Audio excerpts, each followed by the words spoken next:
চ্যানেলে প্রত্যেককে স্বাগত। আজকে আমরা আজকের যে কর্মসংস্থানটি বেরিয়েছে মানে 13 জুলাই, ওকে, 13 জুলাইয়ের যে কর্মসংস্থান সেটা কিন্তু আজকে সম্পূর্ণ আলোচনা করব। সবার আগে কর্মসংস্থান এবং কর্মক্ষেত্র ও সমস্ত সরকারি চাকরির নোটিফিকেশান মানে জবের বিজ্ঞপ্তি পাওয়ার জন্য তোমরা কিন্তু অবশ্যই চ্যানেলটি সাবস্ক্রাইব করে রাখো এবং পাশ থাকা বেল আইকনটি কিন্তু প্রেস করে রাখো। দেখে নাও আজকের কর্মসংস্থান একদম প্রথম পেজে দেখতে পাচ্ছি আমরা, একদম প্রথমেই আছে দেখো, গ্র্যাজুয়েট ছেলেমেয়ের জন্য, গ্র্যাজুয়েট ছেলেদের জন্য কিন্তু যে সমস্ত ছেলেমেয়েরা কিন্তু গ্র্যাজুয়েশন কমপ্লিট করেছো এবং যাদের বয়স 20 থেকে 28 বছরের মধ্যে, তাহলে যে সমস্ত ছেলেমেয়েরা গ্র্যাজুয়েশন কমপ্লিট করেছো এবং যাদের বয়স 20 থেকে 28 বছরের মধ্যে, তাদের জন্য এটা কিন্তু ভালো সুযোগ এসছে যে দুখানা রাষ্ট্রায়ত্ত ব্যাংকে কিন্তু অ্যাপ্রেন্টিসশিপ নিয়োগ হচ্ছে। তাহলে দুখানা রাষ্ট্রায়ত্ত ব্যাংক কী কী ব্যাংক এখানে দেখতে পাচ্ছি, এখানে দেখো দেখতে পাচ্ছি ইউকো ব্যাংকে আর পাঞ্জাব ন্যাশনাল ব্যাংকে, দুখানা রাষ্ট্রায়ত্ত ব্যাংকে কিন্তু 3244 জন অ্যাপ্রেন্টিসশিপ নিয়োগ হবে। ওকে, আমরা সরাসরি নোটিফিকেশানটা পড়ে নিই ভালো করে। দেখো ইউকো ব্যাংক, দেখো ইউকো ব্যাংকটা আমি দেখিনি যে ইউকো ব্যাংক দেখো কী দিয়েছে, ইউকো ব্যাংক অ্যাপ্রেন্টিস হিসেবে 544 জন লোক নিচ্ছে। যে কোনো শাখার গ্র্যাজুয়েট ছেলেমেয়েরা আবেদন করতে পারেন। বয়স হতে হবে কিন্তু 1/7/24 এর হিসাবে 20 থেকে 28 বছরের মধ্যে। তাহলে জন্ম তারিখ কী হবে, 1996 সাল থেকে 2004 সালের মধ্যে। তাহলে 1996 সাল থেকে 2004 সালের মধ্যে তাকে জন্মাতে হবে। ওকে, এবার দেখো তপশিলীরা 5 বছর ও ওবিসিরা 3 বছর ছাড় পাবেন। ট্রেনিং হবে কিন্তু 1 বছরের। ওকে, স্টাইফেন্ড দেবে কিন্তু মাসে 15,000 টাকা। স্টাইফেন্ডটা খুব খারাপ নয়, মোটামুটি অ্যাপেন্ডিক্সের স্টাইফেন্ড কিন্তু এরকমই দেয়, 11 থেকে 15-র মধ্যেই দেয়, 15-16-র মধ্যেই দেয়। ওকে, এবার চলে আসো Punjab national bank. Punjab national ব্যাংকে দেখো 2700 জন নেবে মোট। ওকে, দেখো পাঞ্জাব ন্যাশনাল ব্যাংকে অ্যাপ্রেন্টিসশিপ হিসাবে 2700 জন ছেলেমেয়ে নিচ্ছে। যে কোনো শাখার গ্র্যাজুয়েট ছেলেমেয়েরা আবেদন করতে পারেন। বয়স হতে হবে কিন্তু 30/6/2024 হিসেবে 20 থেকে 28 বছরের মধ্যে। এক্ষেত্রেও কিন্তু জন্ম তারিখ হতে হবে 1996 থেকে 2004 সালের কিন্তু মধ্যে। ওকে, তপশিলীরা 5 বছর, ওবিসিরা 3 বছরের ছাড় পাবেন। ওকে, এবার দেখো 1 বছরের, এক্ষেত্রেও কিন্তু 1 বছর ট্রেনিং হবে। দেখো যারা হচ্ছে একদম গ্রামে থাকবে তাদের ক্ষেত্রে কিন্তু 10,000 টাকা স্টাইপেন্ড দেওয়া হবে। যারা মিউনিসিপ্যালিটি আন্ডারে থাকবে, অর্থাৎ যারা ধরো একটু আরবান এরিয়া, তাদের দিকে দেওয়া হবে 12,000 টাকা। আর যারা মেট্রো এরিয়ার মধ্যে থাকবে তাদের দিকে দেওয়া হবে 15,000 টাকা। ওকে, যে রাজ্যে শূন্য পদের জন্য দরখাস্ত করবেন সেই রাজ্যের কিন্তু স্থানীয় ভাষা এবং পড়তে লিখতে জানতে হবে। ওকে, এরপর 14 পাতায় দিয়েছে, তোমরা যদি এই ভ্যাকেন্সিটার মানে এই বিজ্ঞপ্তিটার সম্পূর্ণ ডিটেলস পেতে চাও তোমরা কিন্তু আমাকে কমেন্টস করে জানাও। ওকে, এবার চলে আসি এই পৃষ্ঠার আর কী দিয়েছে। দেখো পুরসভায় 35টা কিন্তু হেলথ ওয়ার্কার নেবে, পুরসভায় 35টা হেলথ ওয়ার্কার নেবে। এটা কোথায় নেবে, শিলিগুড়িতে।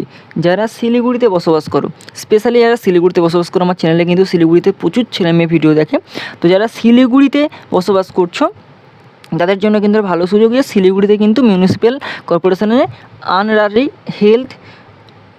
অনারারি হেলথ ওয়ার্কার পদে কিন্তু 135 জন মহিলা নিচ্ছে।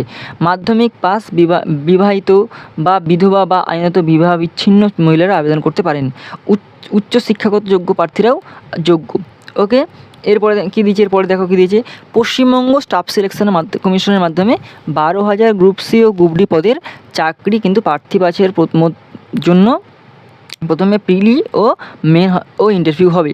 তাহলে কী দিয়েছে, এখানে কী দিয়েছে দেখো, পশ্চিমবঙ্গ স্টাফ সিলেকশন কমিশনের মাধ্যমে কিন্তু রাজ্য সরকারের বিভিন্ন দপ্তরে গ্রুপ সি গ্রুপ ডি পদে প্রায় 12,000 শূন্যপদ পূরণের দরখাস্ত নেওয়া শুরু হবে।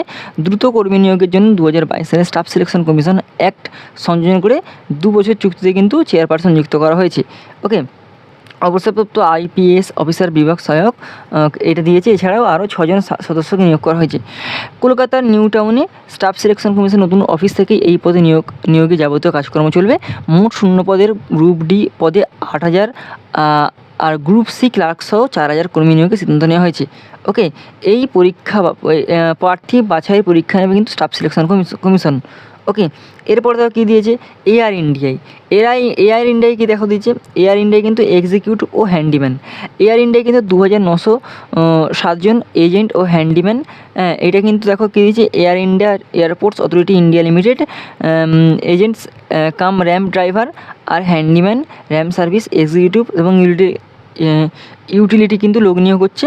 ওকে, এরপরে 15 পদে দিচ্ছে। আর এয়ার ইন্ডিয়াতে কিন্তু 706 জন, কিন্তু এয়ার ইন্ডিয়ায় দেখো 706 জন এক্সিকিউটিভ নিয়োগ হচ্ছে।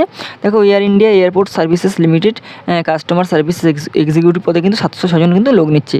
ওকে, এরপরে 4 পাতায় দিয়েছে। আমরা যদি তোমরা এরকম পরপর এই ভিডিওগুলোর মানে এই যে বিজ্ঞপ্তিগুলোর কিন্তু পুরো ডিটেলস পাওয়ার জন্য তোমরা কিন্তু আমাকে কমেন্টস করো। ওকে, এবার দেখো কী দিয়েছে, স্টিল অথরিটিতে ট্রেনিং নেবে 249 জন।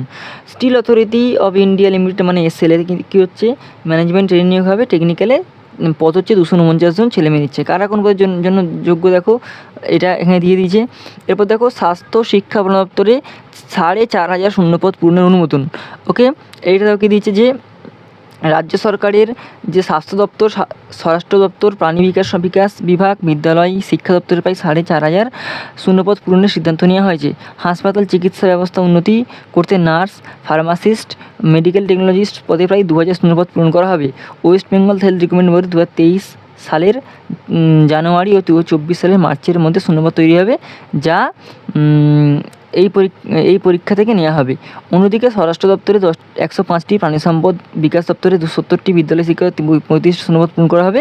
এছাড়া বন বিভাগে ফরেস্ট গার্ডে পদে 16টি, হেড ফরেস্ট গার্ড 192টি শূন্যপদ পূরণের সিদ্ধান্ত নেওয়া হয়েছে। তবে বনরক্ষী পদের ক্ষেত্রে কিন্তু নিয়োগ করা হবে পশ্চিমবঙ্গ পাবলিক সার্ভিস কমিশনের মাধ্যমে। ওকে, এই একটা দিয়েছে। আর কি দিয়েছে দেখে নিই আমরা। দেখো 90 জন অ্যাপ্রেন্টিসশিপ দিয়েছে। 90টা অ্যাপ্রেন্টিসশিপ কোথায় বেরিয়েছে দেখো, কেন্দ্রীয় সরকারের প্রতিরক্ষা মন্ত্রকের অধীনে মেশিনারি টুল প্রোটোটাইপ ফ্যাক্টরিতে আইটিআই অ্যাপ্রেন্টিসশিপ এবং নন আইটিআই অ্যাপ্রেন্টিসশিপ হিসেবে 90 জন লোক নিচ্ছে। ওকে, আর দেখো দিচ্ছে 87টা ওয়ার্কার নিচ্ছে। কোথায় ছত্তিশগড়ে নিচ্ছে দেখো এটা। ইতারসি অর্ডিন্যান্স ফ্যাক্টরিতে কিন্তু কেমিক্যাল প্রসেস ওয়ার্কার ট্রেডে 87 জন লোক নিচ্ছে। আইটিআই থেকে অ্যাটেন্ডেন্ট অপারেটর কেমিক্যাল প্ল্যান্টে কিন্তু ট্রেডের সার্টিফিকেট কোর্সরা তারা আবেদন করতে পারবে। এরপর দেখো কী দিয়েছে, কেন্দ্রীয় সংস্থায় 165টা ট্রেড অ্যাপ্রেন্টিস। তাহলে কেন্দ্রীয় সংস্থায় কিন্তু 165টা ট্রেড অ্যাপ্রেন্টিসশিপ দিচ্ছে। কী দিয়েছে এটা দেখো, এটার দেখে বিজ্ঞপ্তিটা।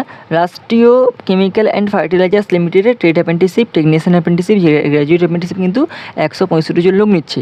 কারা কোন ট্রেডের জন্য যোগ্য ট্রেড অ্যাপ্রেন্টিসশিপ নেওয়া হবে এইসব ট্রেডে, attendant operator chemical plant, physics, chemistry, অঙ্ক বিষয়, বিএসসি কোর্স পাসরা তারা যোগ্য। বয়স হতে হবে কিন্তু 25 থেকে 25 বছরের মধ্যে 1 বছর ট্রেনিং হবে। স্টাইপেন্ড দেওয়া হবে 9,000 টাকা করে, এবার 15 পাতাই। ওকে, এই গেল আজকের কর্মসংস্থান ফ্রন্ট পেজ, কর্মসংস্থান একদম প্রথম পৃষ্ঠাটা। ওকে, তোমরা যদি এই কর্মসংস্থানের ভিতরের পেজগুলো মানে এই যে একটা করে বিজ্ঞপ্তির আলাদা আলাদা পার্ট পেতে চাও, তোমরা কিন্তু আমাকে কমেন্টস করে জানো, আমি কিন্তু অবশ্যই তোমাদের আলাদা আলাদা পার্টে ভিডিও দিয়ে দেবো। ওকে।